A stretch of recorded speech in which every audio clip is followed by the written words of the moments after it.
त्यांचं शरीर शिवतात. वडू तुळापूरला संभाजी राजेंची समाधी बांधण्यात येते. आजही औरंगाबादला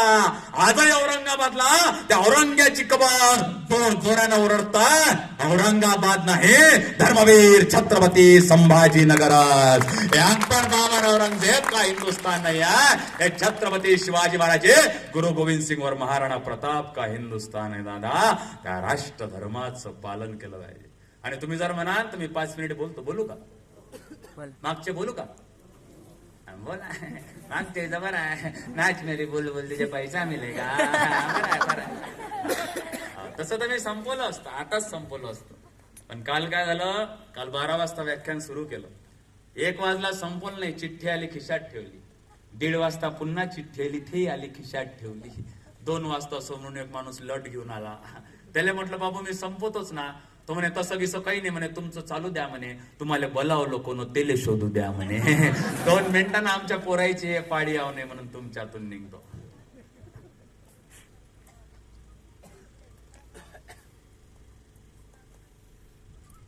आज आपल्यामध्ये शेवटचं जाताना काय सांगतो, आज आपल्यामध्ये ते मायबाप मांडणार नाही, पण आज आपल्या सर्वांना शेवटचं सांगतो तुमच्यातून निघतो.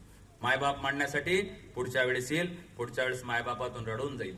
कारण की आज मायबाप कमी पोट्टेच जास्त आहे. काय करावं मायबापावर बोलून? मायबाप लागन, पोरं लागन, तेव्हा आम्ही बोलल्याशिवाय राहणार नाही.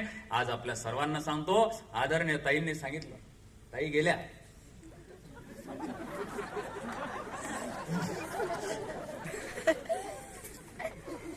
निबंधक म्हणजे एसडीओच होते ना, व्हिडिओ होते वाटते. चांगला आपला काय आता एमसीए झालं कुतू आपल्याला काही घेणं नाही. आता आपलं हे बरं चालू आहे, त्याच्यामुळे आपल्याला काही नाही. आज जाताना आपल्या सर्वांना काय सांगतो, आज 100 तरुणाईतले मुलं इथे आहे. आज तरुणाईतले मुलं आहे. काही मुलं, मी विदर्भातली गोष्ट सांगतोय बरं, विदर्भातली गोष्ट. काही मुलांना कॅमेरे चालू आहे, ठीक आहे, काही अडचण नाही. काही मुलांना समाजकारणाची ओढ असते. त्याला काही ठिकाणी ओढ म्हणता येते, नाही तर काही ठिकाणी त्याला खाज म्हणताय. आणि त्यातली एक मोठी खाज मला होती. मोठी खाज होती त्या समाजकारणामध्ये.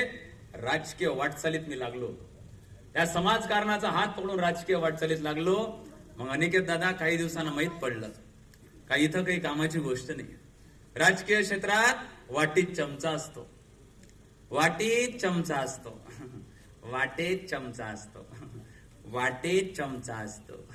वाटीले असं वाटते की चमचा आपलाच असतो, पण पुरी वाटी चमचाच खाली करतो. कुठं चांदीचे चमचे असतात, तर कुठं चमचेची चांदी असते. वाटीत चमचा असतो. राजकीय क्षेत्रात असं नाही राहिलाय. आजकाल प्रत्येकाला हाराचा मोह राहिला, प्रत्येकाला खुर्चीचा मोह राहिलाय. प्रत्येकाला आहे. ज्या ठिकाणी मी काम करत होतो त्या ठिकाणी वक्तृत्वाची छाप पडत गेली. पण मी ज्या पक्षामध्ये होतो त्या पक्षातल्या नेत्याला असं वाटतं की याचे पाय खेचले पाहिजे. कारण की प्रमुख आकर्षण कार्यक्रमाचं मीच राव, पण मी जिल्हाध्यक्ष होतो. मग तेले काही माया सहन होत गेलं नाही. मग त्याच्यानंतर तो राजकीय प्रवास सोडला. मी म्हटलं देवानं हे आपल्याला चांगलं दिलं आहे, आपण याच्यातच चांगलं राहिलं पाहिजे. आणि याच्यात हाराच्या आणि खुर्चीच्या मागं लागू काय होते. आता आमच्या गळ्यात, कीर्तनात आमच्या गळ्यात हार टाकते. काय म्हणते त्याले? हार हार हार हार. जो माणूस हाराच्या मागे लागेल त्याची कधी जीत होईल का? राजीव गांधी काय न मेले? हारानं. मग आम्ही वारकरी लोक जास्त वेळ गळ्यात काय ठेवू, कधी गेम होऊ शकते दादा, त्याचं नाव. लोक हाराच्या मागे लागले, खुर्चीच्या मागे लागले. महाराष्ट्रात तर खुर्चीच्या मागे लागले सगळेजण. समजायलेच आहे ना सरकार कोणाचं आहे, खरं समजायलाच आहे. काल परवा आमच्या अमरावतीला मुख्यमंत्री आले. 5 खुर्च्या आधीच टाकल्या होत्या. मुख्यमंत्री त्याची अशी भेट झाली. कोपऱ्यात गेल्यावर काय म्हणते मुख्यमंत्री, कोणाशीच नाही बोलले, मॅशीच बोलले. कोणाशीच नाही बोलले, मॅशीच बोलले. त्याला मी कोपऱ्यात गेलं आणि विचारलं काय बोलले? काही नाही बोलले, स्टेजच्या खाली उतर बोलले. काय कामाचं? समाजकारणाला धर्माची जोड असली पाहिजे. आणि धर्म म्हणजे हिंदू, मुस्लिम, शीख, ईसाई धर्म होत नाही. धर्म म्हणजे न्याय, नीती, आचरण आणि सत्य म्हणजे धर्म होते. राजकारणाला धर्माची जोड असली पाहिजे. राजकारणाचा धर्म असला पाहिजे. धर्माचं राजकारण नसलं पाहिजे दादा. त्याच्यामुळं आपण आज त्या तरुणाईतले सर्वच्या सर्व मुलं आहे. आपल्याला प्रत्येकाला वाटतं आयुष्यात काहीतरी झालं पाहिजे, प्रत्येकाला वाटतं आयुष्यात काहीतरी झालं पाहिजे. स्वयंप्रकाशित उतारा, चैतन्याचा गाभारा, घर पंखातून स्वप्न उद्याचे, झेप वगैरे पाखरा. दादा आपल्या आयुष्यातलं अंतिम सत्य जर गाठायचं आहे, आपल्या आयुष्यातलं ध्येय गाठायचं आहे, तर स्वतःमध्ये स्वतःला शोधा.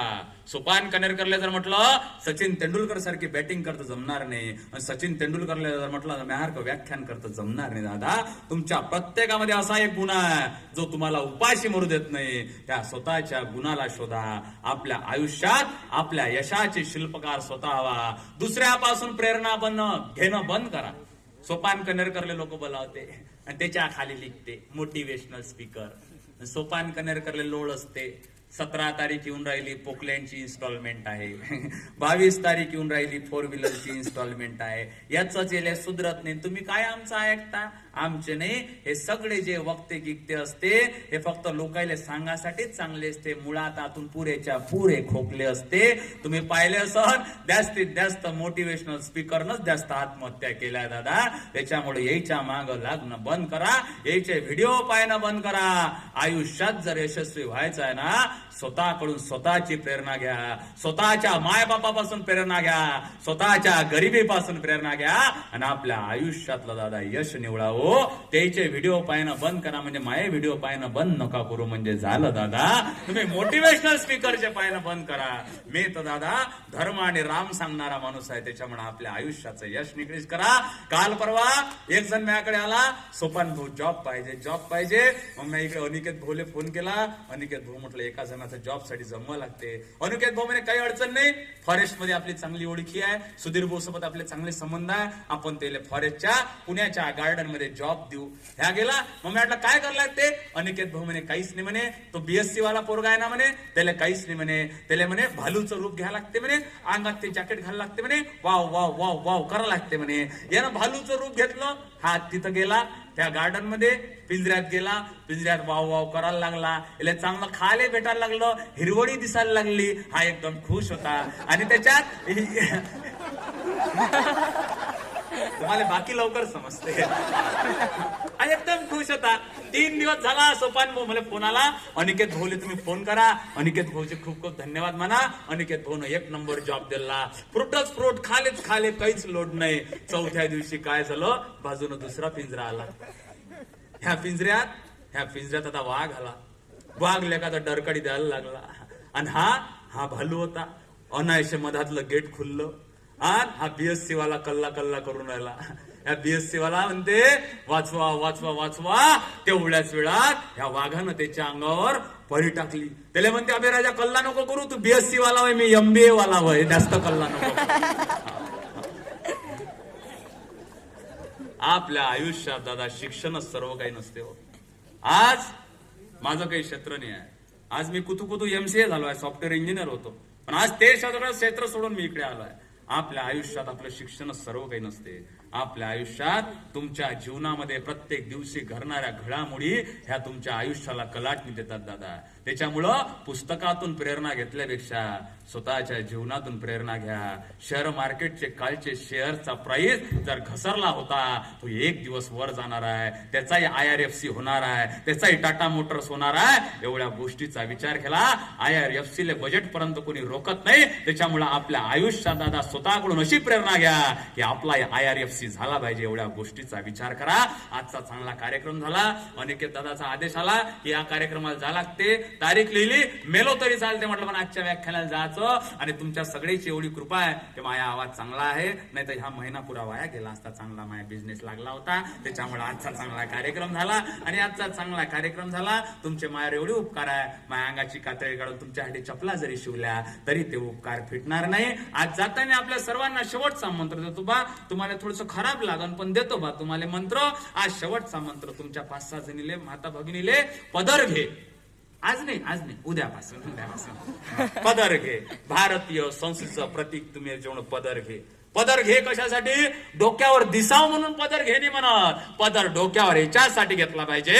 पदर इथं डोक्यावर घेतल्यावर आणि हा पदर इथं खोचल्यावर इकडून समोरचं पोट झाकल्या जातं आणि मागून पाठ झाकली जाते दादा.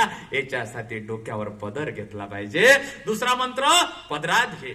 माय माऊलीचं विशाल तुमचं हृदय माता भगिनींनो, त्याच्यामुळे पदरात घे, पदर खोच. प्रियंका आणि अंकिता सारखे हत्याकांड आपल्यामध्ये होत आहे, त्याच्यामुळं पदर खोचला पाहिजे. आपल्या सर्वांना जाताना शेवटचा मंत्र जो कोणता, आज घरी गेल्यावर जिथं झोपता का नाही झोपता तिथं वरत लिहायचं काय, मरा लागते. रात्री झोपताना वाचायचं काय, मरा लागते. काही कोणाचं अहित करण्यात मजा नाही, कारण की मरा लागते. रात्री आल्यावर पुन्हा वाचायचं काय, मरा लागते. काही कोणाच्या पोरीले मिस कॉल देण्यात मजा नाही, कारण की मरा लागते. रात्री आल्यावर पुन्हा वाचायचं काय, मरा लागते. काही कोणाच्या साडीवर जळण्यात मजा नाही, कारण की मरा लागते.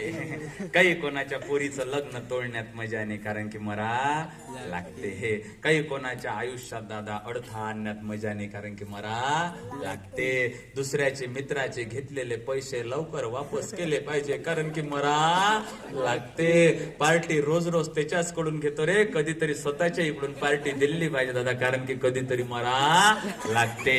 फायनान्स वाल्याचे नंबर ब्लॅक लिस्ट मध्ये टाकण्यात मजा नाही, कारण की मरा लागते. सोपान कनेरकरच्या इंस्टाग्राम अकाउंटवर जाऊन त्या पुरीले खाली कमेंट मध्ये हाय रितिका जेवलीस का म्हणण्यात मजा नाही, कारण की मरा लागते. आयुष्यातलं अंतिम सत्य आहे मृत्यू. मी इथं येईपर्यंत आमच्या सुशील महाराजचे लय फोन चालू होते, दादा कुठपर्यंत आहे, दादा कुठपर्यंत आहे. आता जाताना मी मरो ना, मला कोणीच फोन करत नाही दादा. त्याच्यामुळे एका क्षणार्धात काही होऊ शकते. आयुष्यातलं अंतिम सत्य मृत्यू आहे. त्या माणसानं एका रात्रीत नोटा बंद केल्या राजू. त्यानं मला रात्री लय भीती लागते त्याची. रात्री 8 वाजता आल्यावर मी सिलेंडर भरून घेत असतो, मी भाजीपालाही भरून आणत असतो. हो, 2 वर्ष आधी मी लग्नही करून घेतलं, ते लग्नही बंद करू शकते, त्याचं काहीच सांगताय. एका क्षणार्धात काही होऊ शकते, काही होऊ शकते. काल परवा यमराजजी माझ्याकडे आले, सोपान भाऊ म्हणे चला. मी म्हटलं चलताय काय, म्हटलं पहिल्यांदा अमरावतीत आले, आलू बोंडा गिलावळा रस्सा खाऊन जा. आमच्याकडे आलू बोंडा गिलावळा रस्सा असते, तुमच्याकडली मुळव्या संघटनेची मिसळ नसते आमच्याकडे. आलू बोंडा गिलावळा रस्सा खाऊन जा. त्यानं खाल्ला, निवांत झोपले. तेवढ्या वेळात मी त्याचा लॅपटॉप ओपन केला. लॅपटॉपवर पाहत होतं, सगळ्यात वरतं नाव होतं माझे सोपान कनेरकर. मी ते नाव तिथून कट केलं, सगळ्यात खाली पेस्ट केलं. यमराजजी थोड्या वेळानं उठले, वा वा वा सोपानजी मस्त जेवण चहा नाश्ता झाला, मी लय खुश आहे म्हणे. मी म्हटलं काय करता, काही नाही म्हणे, आजच्या दिवसाची सुरुवात वरून नाही तर खालून करतो म्हणे दादा. त्याच्यामुळं मृत्यू तुम्हाला सोडणार नाही, या गोष्टीचा विचार करा. आणि अशा कार्यक्रमातून काय, गावागावाशी जागवा, भेदभाव समोर मिटवा, उजळा ग्रामोन्नतीचा दिवा तुकड्या दास म्हणे. या गावची नाली गावच्या नाल्यात जाते, गावचा नाला नदीत जाते, नदी समुद्राला जाते. मग समुद्रात गेल्यावर तुम्ही असं म्हणू शकता का, हा माय डवचा शॅम्पू, हा माय क्लिनिक प्लसचा शॅम्पू म्हणू शकता का, नाही. त्या समुद्राची काय भावना आहे, विश्वबंधुत्व भावना आहे, वसुधैव कुटुंबकम आहे. त्या समुद्राच्या भावनेने जगलं पाहिजे. तेच समुद्रातलं पाणी जर उलटा आलं, समुद्राचं नदीच आलं, नदीचं नाल्यात आलं, नाला नालीत आला, नाली